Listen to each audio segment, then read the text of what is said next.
Señoras, señores, bienvenidos a un nuevo encuentro digital aquí en las instalaciones del Grupo Multimedia de Comunicación La Cerca, hoy centrándonos en uno de los ámbitos a los que más atención e interés le solemos poner aquí en esta casa, porque sabemos que son muchos de ustedes los que están muy vinculados a este sector importantísimo, vital en Castilla-La Mancha, y me refiero al de la agricultura y la ganadería. Vamos a analizar cuál es la situación del campo y lo vamos a hacer de la mano del secretario general regional de la Unión de Pequeños Agricultores y Ganaderos en Castilla-La Mancha, don Julián Morcillo. Buen día, bienvenido. Hola, muy buenos días. Buen Encantado día de y estar aquí fresco, fresco día, ¿no? Bueno, lo normal, ¿no? Esto es lo normal en el invierno, que haga frío y en una zona como la nuestra, pues que además nieve. Hubiéramos deseado que la nieve hubiese sido más intensa, ¿no? Pero bueno, aguantando el invierno. ¿Cómo viene este tipo de precipitaciones al campo? Pues bien, ¿no? Ayer andábamos por otra región y muchos de vosotros preguntaban, oye, cuidado, hay peligro ahora para los cultivos. No, es una situación normal. Además, los cultivos necesitan de este frío para invernar bien, ¿no? Y que luego lleven su ciclo normal. Si no hace frío, pues también están un poco, su ciclo se disloca un poco y luego podemos tener problemas. O sea que estos fríos que no son tampoco muy intensos ahora mismo, Heladas muy así, suaves, estamos hablando de muy 2 fuertes, 3 no, grados no. bajo cero, pues no causa ningún problema. Además es lo normal en esta época del año. Vamos a tomarle el pulso a lo que dio de sí la actividad agrícola y ganadera en Castilla-La Mancha y también en la provincia de Albacete, más concretamente a lo largo del 2014 que acabamos de terminar, y a mirar un poco también al horizonte del 2015. ¿Se podría decir, Julián, que estaríamos exagerando si decimos que el 2014 ha sido el peor ejercicio en lo que a ganadería y agricultura se refiere de los últimos 60-70 años? Bueno, quizá no hayamos analizado esos datos, pero ha sido un año malo, ha sido un año malo sin paliativos. Ha sido un año donde tuvimos en la zona sur de Castilla-La Mancha una tremenda sequía que con menos intensidad se trasladó a toda la región, que hizo que algunas producciones de las importantes en esta región, como son los cereales, como son las leguminosas, como también es el olivar, por ejemplo, pues hayamos tenido unas producciones muy reducidas. Se han reducido muchas las producciones y además ha sido un año donde tampoco han acompañado los precios. Al final el factor precios es fundamental para mantener nuestras explotaciones y hemos tenido precios muy bajos en sectores importantísimos, pues por ejemplo los cereales, una bajada significativa de los precios de los cereales, por ejemplo el viñedo, otro de los cultivos punteros de Castilla-La Mancha, donde los precios no han compensado para nada los costes de producción.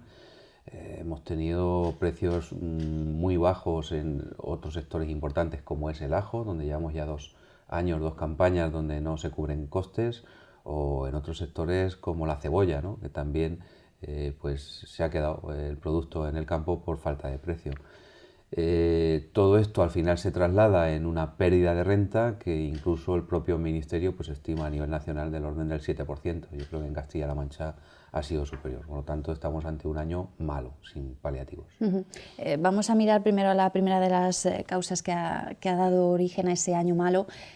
Primero ha sido el clima, apuntaba a esas sequías que sufrió buena parte de la provincia de Albacete especialmente durante mucho tiempo, y también luego hubo una época muy intensa de pedriscos que afectaron sobre todo allá por la primavera a zonas muy concretas, haciendo mucho daño. En este sentido, ¿cómo valora la respuesta, si se ha dado, de la Administración para paliar lo que se haya podido afectar? Bueno, pues estamos acostumbrados ya, por desgracia, estos últimos años a que cuando ocurren este tipo de adversidades, pues en los primeros días se atienda, se vaya al campo, se vea, se evalúen los daños, pero después no van a compasar de ningún tipo de medida, ¿no? Concreto con el tema de la sequía, pues tan solo ha habido la posibilidad de establecer unos avales para luego ir a pedir unos préstamos, que yo creo que han sido muy poquitos los que se han podido acoger o que finalmente se han acogido, porque no tiene sentido, ¿no? El meterte a endeudarte más, porque no hay un apoyo real, es un apoyo al establecimiento de ese aval para después ir a pedir un préstamo. En eso se ha quedado, y luego pues todo el tema de las tormentas en las zonas que ha afectado, pues la única solución ha sido el seguro. La única solución y defensa que tiene el agricultor y el ganadero al día de hoy es el seguro. Es más, había una partida en los presupuestos de Castilla-La Mancha para adversidades climáticas que los 2 últimos años ha desaparecido. Entonces, nosotros ante esto, pues lo que ya venimos preparando a agricultores y ganaderos estos últimos tiempos es pues que utilicen la herramienta del seguro agrario, que la utilicen, que es la única posibilidad que tienen de defender sus rentas ante cualquier tipo de adversidad climática, ¿no? Por desgracia también es una herramienta que está sufriendo mucho en los presupuestos a nivel del Ministerio, con recortes importantes, y bueno, a nivel de Castilla-La Mancha, que era una de las regiones que más o menos había mantenido el apoyo, pues este año hemos visto como también bajaban los porcentajes de ayuda para las líneas más importantes, ¿no? Pues bajaban en algunos casos del 35 al 20%. Yo creo que esto pone en serio riesgo una herramienta que para nosotros es fundamental, porque es la única que tenemos para garantizar nuestras rentas en momentos complicados. ¿Cuándo se empezó a notar que la crisis afectaba directamente a este tema de los seguros agrarios? Que el agricultor ya se lo empezaba a pensar más porque ve que no puede hacer frente en muchas ocasiones. Bueno, yo creo que en estos 3 últimos años el sector agrario ha funcionado, vamos a decirlo, bien en comparación con el resto de sectores o el resto de la actividad económica en una región como la nuestra. Pues si no hubiera sido por el sector agrario, yo no sé dónde estaría hoy Castilla-La Mancha, ¿no? Castilla-La Mancha ha tirado del empleo, de la economía, ha generado riqueza, y en este contexto pues han pasado desapercibidos ciertas decisiones políticas que se han tomado a la hora de configurar los presupuestos nacionales y también de Castilla-La Mancha, y que se han cebado particularmente con este sector. Hemos visto como en 3 años el presupuesto del Ministerio de Agricultura se ha reducido a un 50%. Eso no había ocurrido nunca, ¿eh? En 3 años reducir el presupuesto del Ministerio de Agricultura un 50% no había ocurrido nunca. Y por desgracia esto ya no se va a recuperar, por mucho que la economía se recupere. Pero hemos visto como en este mismo periodo, pues en Castilla-La Mancha, lo que son los fondos propios que el Gobierno de Castilla-La Mancha destina al sector agrario se han reducido un 40%. Evidentemente, en el momento que tú reduces de esta forma tan drástica las aportaciones a la Consejería y al Ministerio de Agricultura, pues son muchas cosas las que se van dejando sin atender, ¿no? Mencionaba que el Ministerio había puesto en torno al 7% la caída de la renta agraria que se ha producido durante el pasado ejercicio. En la provincia de Albacete se dice que ha sido bastante más alta la pérdida que han padecido nuestros agricultores y ganaderos. ¿Por qué aquí de esa manera tan elevada? Bueno, aquí podríamos estar hablando perfectamente de un 30% de caída de renta. Pues vamos a irnos a los cultivos que tenemos en nuestra provincia, ¿no? Una provincia donde el cereal tiene un peso importante, donde ha habido una producción próxima al 50% con respecto al año anterior, principalmente por el tema de la sequía, que es una de las provincias que más se ha visto afectada en Castilla-La Mancha, y luego esto ha ido acompañado de una bajada de precios del mismo cereal, ¿no? Pero otro sector importante en nuestra provincia es el viñedo, y hemos visto el precio del vino en los últimos tiempos, no compensa para nada. Yo creo que cuando analizas los sectores que tienen importancia y ves que esos sectores han sufrido, pues evidentemente sufren las rentas de agricultores y ganaderos. ¿Ningún tipo de cultivo se ha salvado de la quema? ¿Ninguno a nivel de precios, aunque sea uno, ha podido decir, bueno, pues mira, aquí hemos tenido buenas noticias? Bueno, tenemos un cultivo que está de moda estos últimos años, ¿no? Y es el cultivo del almendro. El almendro, por circunstancias de los mercados internacionales, de las políticas a nivel de Estados Unidos, de los problemas en California, de que se han abierto muchos mercados y hay una fuerte demanda de este producto, pues está teniendo ahora mismo unos precios bastante razonables. De hecho, pues estamos viendo cómo son miles y miles las hectáreas que se están plantando de almendros en Castilla-La Mancha y especialmente en Albacete, ¿no? Esperemos que esta tendencia se mantenga y pueda ser este un cultivo rentable como lo es hoy. Hacíais una llamada de alerta con respecto a lo que está sucediendo en torno al aceite estos días, en torno a los precios que han caído, pues han subido considerablemente porque la producción había sido muy afectada. ¿Cómo se puede poner algún tipo de remedio a esta situación? Bueno, lo que ocurre en el sector del aceite es bastante complejo, ¿no? Este año, por ejemplo, pues tenemos una producción en torno al 30%, si lo comparamos con la del año pasado. Ujú. Estamos hablando de que a nivel regional, pues podríamos estar el año pasado en el orden de las 155.000 toneladas y este año en Castilla-La Mancha vamos a estar en torno a las 46.000. O sea, hay una reducción drástica de la producción y también ha ocurrido algo similar a nivel nacional, ¿eh? Lo que ocurre es que el mundo del aceite, pues en los últimos años ha experimentado un incremento importantísimo en las exportaciones, es un producto que se estaba colocando muy bien en los mercados internacionales y bueno, ahora ante esta producción tan escasa, pues lo que se está viendo es que está subiendo el precio, ¿no? Está tomando unos precios interesantes, pero evidentemente con la producción que se ha recogido no compensa, ¿no? El trabajo que tienes que hacer. Pero hay un tema que nosotros venimos denunciando, que lo hemos denunciado varias veces, incluso aquí en Castilla-La Mancha, empezamos ya cuando todavía existía la anterior Comisión de la Competencia a nivel regional, denunciando la política de precios que hacen ciertas cadenas de distribución, los grandes supermercados, donde utilizan principalmente el aceite, pero también la leche, también el pollo, también el conejo, como productos reclamo. Y están ejerciendo unas prácticas que son ilegales, que están prohibidas por la propia ley del comercio minorista, que es la venta a pérdidas. O sea, no tiene sentido que hoy veamos ofertas de aceite en estos supermercados de virgen extra a 2 euros, cuando al productor hoy se le está pagando alrededor de los 3. O sea, no tiene sentido. Y además es ilegal, porque estás distorsionando el mercado y porque estás lanzando una imagen que es engañosa de ese producto hacia los consumidores, ¿no? Nosotros seguimos denunciándolo. De hecho, ahora desde que está funcionando la ICA, la Agencia de Información y Control Agroalimentario, que es quien lleva estos temas, pues estamos notando bueno, pues que quiere trabajar y que está trabajando en estas cuestiones y se van a poner las primeras sanciones.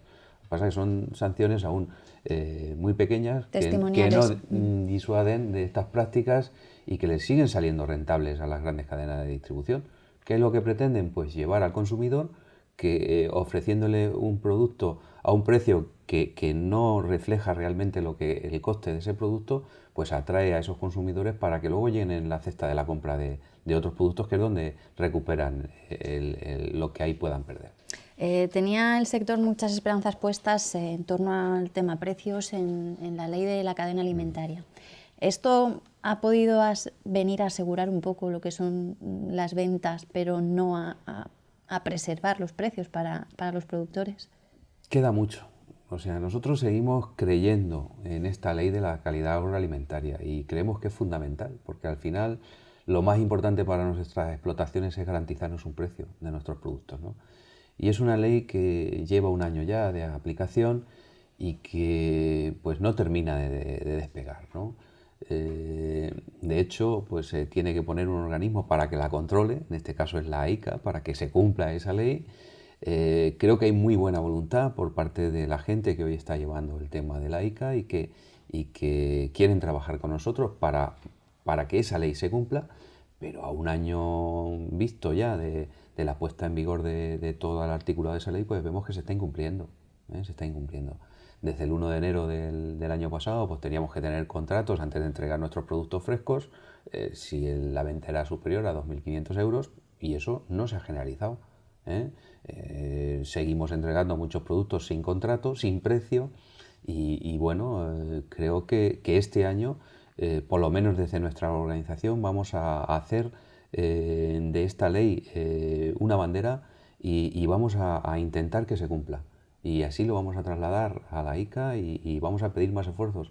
Y de hecho nos reunimos con la ICA dentro de unos días para centrarlos en algún sector como es el del vino, donde pues la práctica de entrega de uvas sin precio o con precios en las tablillas después de que ya hemos empezado la vendimia, pues es algo muy generalizado, donde prácticamente no hay contratos y donde tenemos que empezar a poner orden. Que además, no solo que existan contratos, que en los contratos se refleje el precio, sino que además te paguen al mes, que es lo que cuando deberíamos de cobrar, al mes de entregar el producto. Y bueno, y tendremos que reforzar además esa ley de cadena agroalimentaria, que para nosotros le falta una pieza clave, que es la figura del mediador. de que haya una persona, un árbitro, que cuando no se cumplen las expectativas que ha creado la ley, pues que tome parte y que decida a favor de uno u otro, ¿no? Yo creo que la figura del mediador es una de las cosas claves que le falta a la ley. ¿Y es posible que se pueda introducir? ¿Veis a la Administración en este sentido pues receptiva? Bueno, vamos a ver, ¿no? También yo creo que es un momento interesante, es un momento en el que estamos abiertos también a un proceso electoral, donde pues los partidos que aspiran a gobernar tanto a nivel nacional como a nivel de Castilla-La Mancha, pues tendrán que decirlo claro, si va a haber una apuesta para defender a los productores o van a estar en el otro sitio, en las grandes industrias. Y creo que es un momento para a puntillar esta ley. Me habla del futuro electoral inminente que se nos presenta en 2015. ¿Hasta qué punto sois conscientes de que vuestro sector se convierte muchas veces en una especie de bandera en todos los discursos de unos y otros? Bueno, nosotros lo hemos dicho, lo hemos trasladado hace muy poco, ¿no? Hace unos días. Dijimos que íbamos a fiscalizar, por darle una expresión clara, a los programas electorales de quien se presenta a las elecciones. Porque, desde luego, el tema agrario en esta región es fundamental. Si es que es la actividad económica y social de Castilla-La Mancha, y esta región, el que se presente unas elecciones y no tenga claro que el sector primario tiene que ser el fundamental, pues mal va, ¿no? Y en ese sentido planteamos que vamos a fiscalizar esos programas, porque hemos visto cómo ha habido muchos incumplimientos de lo que se ofrece en las campañas electorales, ¿no? Es un tema que se lleva mucho a escribir mucho, a plantear muchas cosas, pero luego hay que cumplirlas, ¿eh? Y aquí tenemos incumplimientos claros.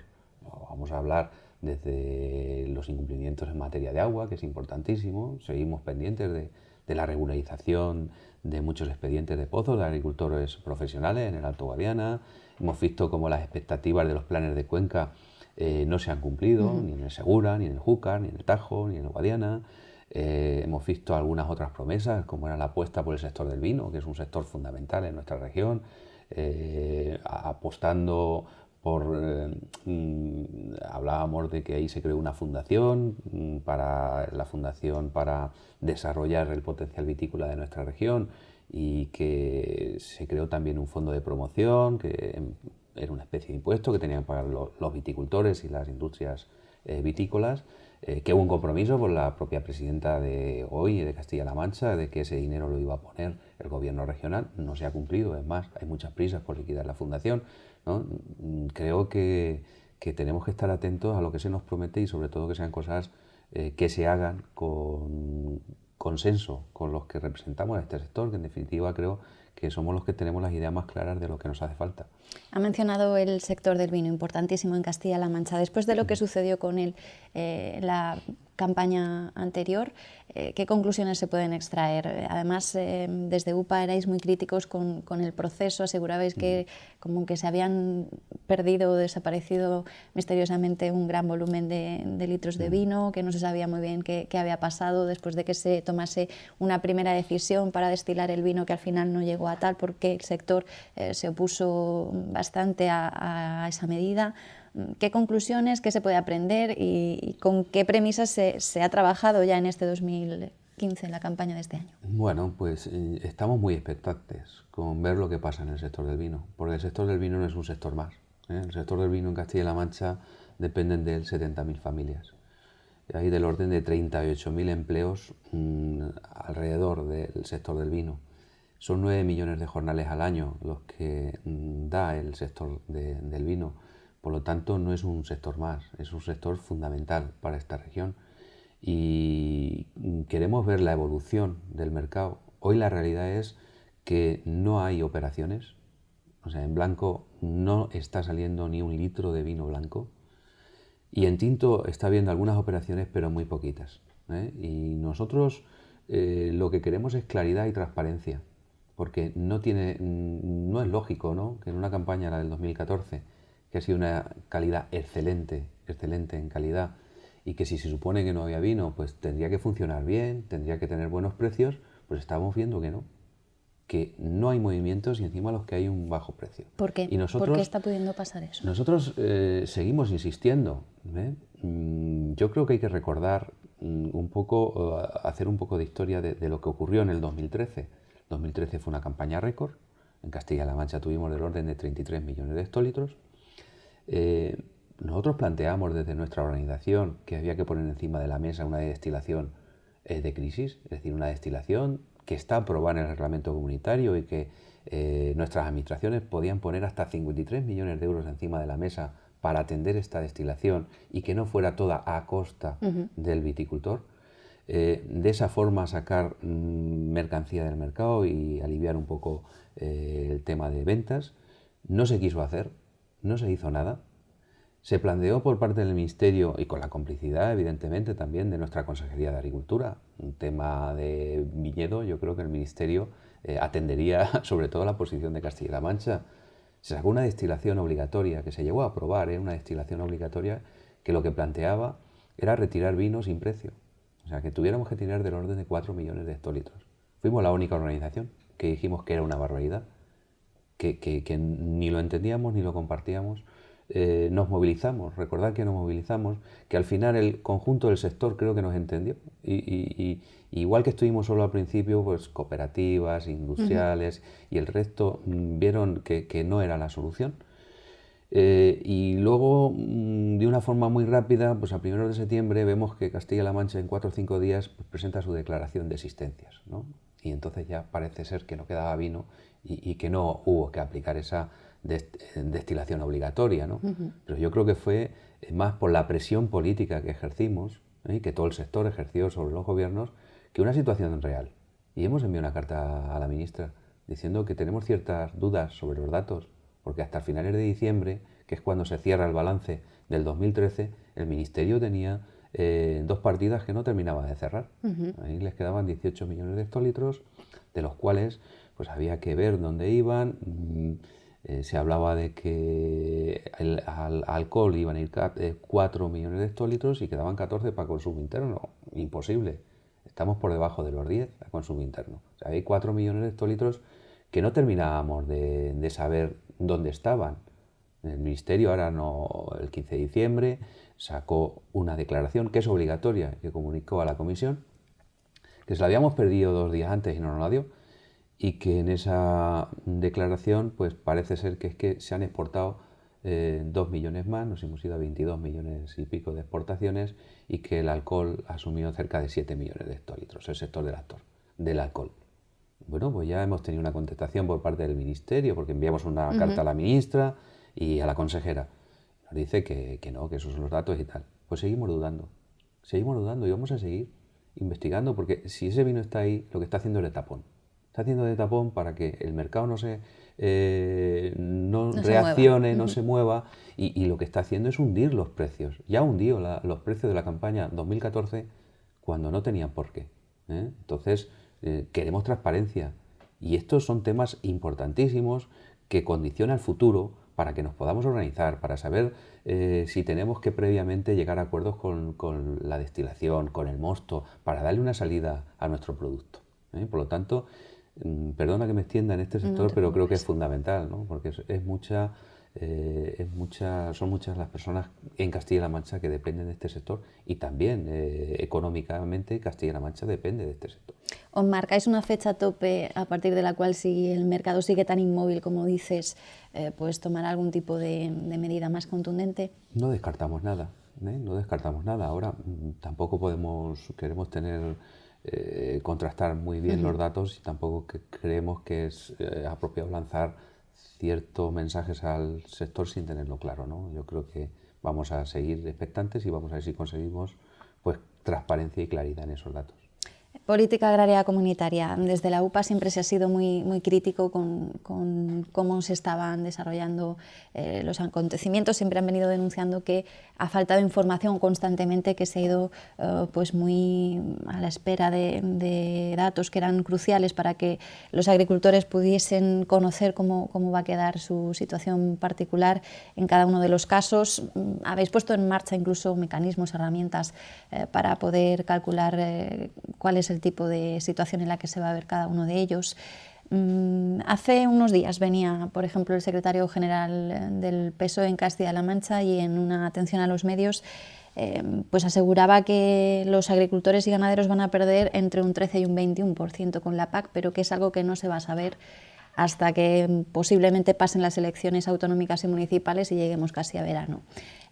Algo parecido ha venido siempre integrando el discurso desde UPA y a día de hoy, ¿cuál es la situación al respecto? Bueno, yo recuerdo aquí, ¿no?, contaros un poco lo que iba a ocurrir y hace ya posiblemente un año de esto, ¿no? O más. O más. Y por desgracia el tiempo nos va dando la razón, ¿eh? Nosotros siempre nos hemos quejado de la falta de transparencia. Es más, al día de hoy, que ya tenemos los reales decretos de aplicación de la PAC para este año 2015, desde el 19 de diciembre, pues no sabemos, los agricultores no van a saber qué es de lo suyo, qué derechos tienen. Es más, en un decreto que creo que es algo serio, pues cuando se establece una fecha para hacer una comunicación provisional a los agricultores de cómo quedan, se dice que va a ser en el año 2015. O sea, ni siquiera se fija un tope. Ya entendemos a dónde nos vamos a ir. O sea, posiblemente hasta diciembre del 2015 los agricultores y ganaderos no sepan ni siquiera provisionalmente cómo quedan sus derechos del 2015 al 2020, que van a ir cambiando, ¿eh? Y luego pues habrá que esperar hasta el 1 de abril del 2016, que es la fecha tope que nos da la Comisión, para saber cómo quedan nuestros derechos definitivamente. O sea, nos parece una barbaridad. Nos parece una barbaridad, sobre todo porque hay ciertos datos que se pueden saber y que se saben y que no nos los terminan de decir, ¿no? Por ejemplo, ¿cuál es la ayuda media que se va a establecer por las regiones, esas 50 regiones que se han establecido? Que nosotros nos la hemos tenido que ingeniar y de forma oficiosa conseguir, y eso nos ha permitido hacer un programa con el que les estamos haciendo los cálculos a agricultores y ganaderos y les estamos diciendo un poco cómo quedan, ¿no? Pero esto que debería de haber hecho la Administración, que hay alguna comunidad autónoma que está intentando hacerlo, pues no entendemos por qué no se nos permite, ¿no? Nosotros lo dijimos aquí aquel día. O sea, estamos asistiendo a la presentación de una PAC por fascículos, creo recordar que lo dijimos así. Primer fascículo, hay una que es la venta mediática y otra es la realidad. Va a haber el mismo dinero para la PAC para este próximo periodo a nivel europeo. Dijimos, sí, la venta mediática es esta, la realidad es otra. Hay un 13% menos de dinero para el conjunto de la Unión Europea. Y ahí está, comprobado. Hemos sido además la única organización que nos hemos movilizado, ¿eh? Siempre que había alguna toma de decisión hemos estado en la calle movilizándonos contra esta PAC. Asistimos al segundo capítulo, que es cuando se reunió el Ministerio con las comunidades autónomas, donde dijeron que no íbamos a perder, que Castilla-La Mancha, los agricultores iban a recibir lo mismo. Bueno, venta mediática, y la realidad es que este año, por ejemplo, el 2014, que ya es presupuesto del nuevo periodo, pues que los agricultores que cobren menos de 5.000 euros van a cobrar un 10% menos. 10% menos. Ese es un dato ya que lo han contrastado los propios agricultores y ganaderos. Y lo dijimos después, cuando se nos vendió el último fascículo, que era que esta PAC iba a ir encaminada a los agricultores en activo y que se iba a exigir por primera vez el tener ciertos ingresos agrarios para poder acelerar las ayudas. Y ahora, cuando han salido los decretos, hemos visto otro incumplimiento, otra mentira. O sea, ahora no es Europa el que no nos deja sacar la figura de agricultor en activo. No, perdone. No es Europa el que nos está poniendo trabas. El problema es que esta es la PAC que ustedes aprobaron a nivel de Bruselas. Esta es la PAC que aprobaron. Y evidentemente ahora no les queda otra que aplicar lo que aprobaron. Y cuando usted saca el Real Decreto y quiere fijar la figura de agricultor en activo, y dice, quiero unos ingresos del 20%, que los ingresos de venta de productos representen el 20%. Pero no lo pueden dejar así, tienen que matizarlo. Bueno, y si no tiene usted ingresos del 20%, pues que asuma la responsabilidad de la explotación y mantenga... Hombre, si hay ingresos, déjelo así. Si es obligatorio el que tengas un 20% de ingresos, déjelo así. No lo puedes dejar porque sabes que estás en contra de la legislación que aprobaste a nivel europeo. Y el problema es que nos han estado vendiendo un año de que íbamos a tener la figura de agricultor en activo y que las ayudas iban a redirigir sobre todo al que realmente trabaja. Lo dijimos ya, estas subvenciones no van a favorecer, si alguien se va a ver perjudicado con esta PAC, van a ser los agricultores y ganaderos profesionales. Y ahora lo volvemos a constatar. Otro tema importantísimo, la carga ganadera. ¿Eh? En esta PAC van a entrar al sistema del orden de 5 millones de hectáreas nuevas. De esos 5 millones de hectáreas nuevas, muchas son de pastos. Y estableciendo una carga ganadera, pues se iban a limitar, porque tenías que tener ganado y un cierto nivel de ganado para que esas hectáreas ahora cobren. Pues esto también se ha quitado. Esto también se ha quitado. Figura, tener la carga ganadera del 0,20 UGM por hectárea, pero si no la tienes, con que hagas un buen mantenimiento de los pastos o hagas un desbroce, ya entran a cobrar esas hectáreas. ¿Y eso qué significa? Vamos a irle poniendo nombre y apellidos, claro. Vamos a ver para quién se ha hecho esta PAC y quién gana con esta PAC. Pues aquí en Albacete en concreto, pues hay un marquesado que declaró 3.000 hectáreas de pastos, el orden de 3.000 hectáreas de pastos en el 2013 y que ahora va a cobrar por esas 3.000 hectáreas que antes no cobraba. Pues aquí en Albacete hay 2 empresarios taurinos, pues aquí en Albacete hay 3 cotos de caza, pues aquí en Albacete hay alguna industria cárnica, aquí en Albacete hay algún balneario que tienen muchas hectáreas, que van a entrar al sistema muchas hectáreas, que en principio van a cobrar poco en el 2015, pero que de 2015 a 2019 van a ir aumentando, porque tienen que llegar al 60% de ayuda del que se establezca en la comarca. Y lo grave de esto es que para que esta gente consiga acceder a las ayudas y tenga un nivel considerable, va a ser a costa de quitárselo a los agricultores de su propia comarca. Y esto lo dijimos, lo anunciamos. El agricultor profesional va a ser quien más se va a perjudicar con esta PAC. Y creo que el tiempo nos está dando la razón. Quien no entendía por qué nos manifestábamos en la calle defendiendo una PAC más justa, que defendiera mejor al que vive de la agricultura y que llevara los dineros o redirigiera sobre todo las ayudas a los verdaderos agricultores profesionales y ganaderos profesionales, pues hoy que lo entienda, hoy que lo entienda. Julián, ¿y con los planes de desarrollo rural qué?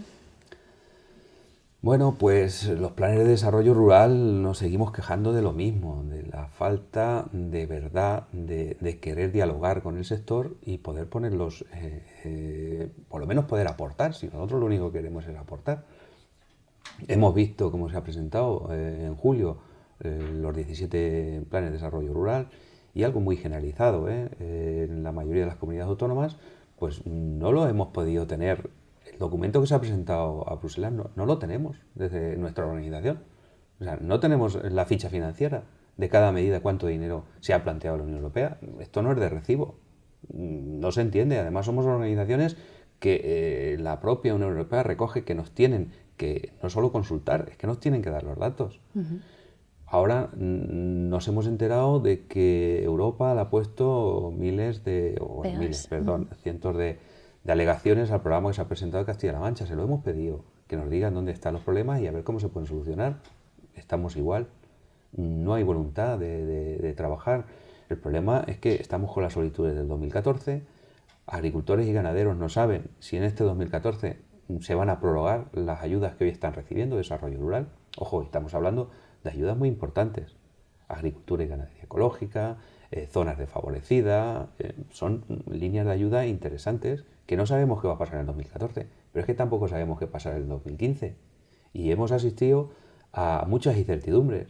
Hace muy poco, con la agroambiental de Girasol, saltaba la alarma, ¿no?, de que no iban a cobrar las comarcas con un rendimiento superior a 2 toneladas. Se quedaba prácticamente fuera toda la zona que realmente produce el girasol. Rápidamente había un desmentido, no va a ser así. Bueno, vale, bien.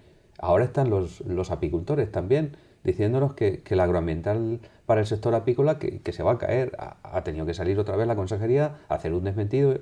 ¿No será más fácil que tengamos todas las cartas encima de la mesa, que podamos hablar y que podamos aportar? Evidentemente el gobierno es el que gobierna y decide, pero si no nos da transparencia, nosotros tampoco podamos trasladar certidumbre y tranquilidad a los agricultores y ganaderos, que es lo que estamos haciendo en este tiempo, que salimos a los pueblos para explicar cómo queda. Pero ¿cuánto tiempo se puede esperar para que esto se ponga en práctica y se difunda, teniendo en cuenta que es que ya casi hay que empezar a planificar la próxima normativa? Ya te digo, en febrero empezaremos a hacer la PAC. finales de febrero, 1 de marzo, ¿no? Empezaremos a hacer la PAC. Y dentro de esa PAC tendremos que hacer la casilla si pedimos las herramientales o no. Pues al día de hoy estamos así, sin saber. Y la intranquilidad que se genera a agricultores y ganaderos es muy grande, ¿eh? Por lo tanto, hemos pedido ya por escrito varias veces el contenido íntegro de ese plan, incluso reuniones con la consejería. Estamos esperando, ¿no?, a que nos convoque. Para terminar, se había dicho también que precisamente parte de esos planes de desarrollo rural se iban a enfocar o a dirigir hacia una apuesta que desde el Ejecutivo Autonómico consideraban pues fundamental y que vosotros habéis apoyado y solicitado además desde un principio, como es la ayuda a la incorporación de jóvenes al campo para producir ese relevo generacional que necesita el sector. En este sentido, ¿sabéis algo? ¿No sabéis? ¿Sabéis de cuánto presupuesto se va a disponer? ¿De quién se va a poder beneficiar? ¿O todavía también está en el aire? Está dentro del paquete, ¿no? No sabemos el presupuesto de ninguna de las medidas. Entonces, no sabemos cuánto se va a apostar por ese tema concreto.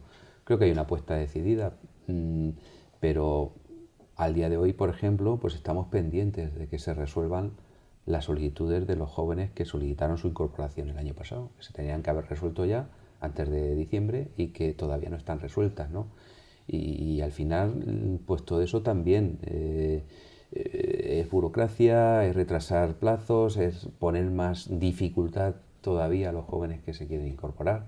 Es complicado, ¿eh? Cuidado con esta ayuda, que es una ayuda muy interesante, por la que todos apostamos, pero es una ayuda que llega a un porcentaje muy pequeño de los activos del campo y que luego quien realmente se puede aprovechar de esta ayuda pues tiene que estar ya en unas condiciones buenas, ¿no? Porque aquí no puede llegar cualquiera y decir, bueno, voy a meterme al agricultor que me van a dar la ayuda, ¿no?